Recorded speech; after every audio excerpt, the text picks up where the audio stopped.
আরে তা মানুষ বলবই সব বলবই তা বলবই মিয়া আজকে গণসমাবেশের সময় লড়াবে করতে প্রধান অতিথি বিশেষ অতিথি এবং জেনারেল থানা নেতৃবৃন্দ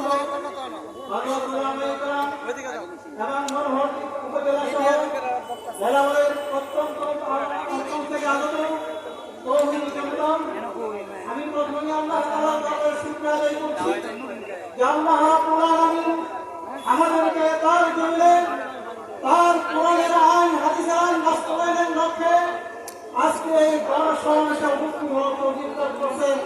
এই জন্য আমরা শুকরিয়া করি আলহামদুলিল্লাহ। প্রিয় মুসলিম, আজকের গণসমাবেশে আপনারা এই লিফলেট দেখেছেন।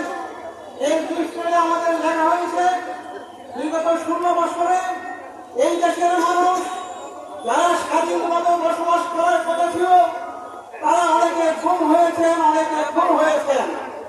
বিশেষ করে গত জুলাই এবং আগস্টের মধ্যে এই দেশের নিরীহ ছাত্র সমাজকে এই দেশের সন্ত্রাসী বাহিনী, সরকারি সন্ত্রাসী বাহিনীরা নির্মমভাবে হত্যা করে সারা পৃথিবীকে ধিক্কারে তারা ধিক্কৃত হয়েছে।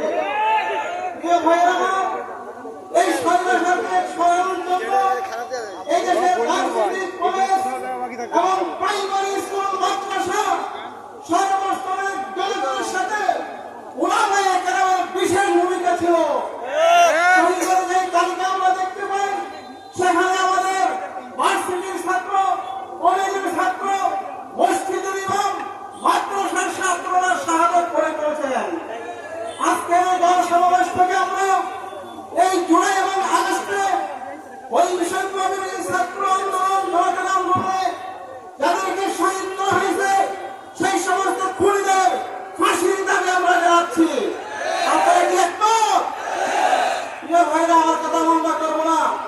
আমাদের পার্শ্ববর্তী দেশ ভারত, আমাদের পার্শ্ববর্তী দেশ আমাদের বন্ধু হবে সেটি আমরা আশা করছিলাম, কিন্তু এই ভারতের তামিলনাড়ু সরকারের বলার উপর ভারত এই বাংলাদেশের বিরুদ্ধে বিভিন্ন আগ্রাসন চালিয়ে যাচ্ছে। সেই আগ্রাসনকে আমরা সহ্য করবো? কখনো করবো না। পাহাড়ে গন্ডগোল লাগাচ্ছে, পানি নিয়ে বন্যা সৃষ্টি করছে,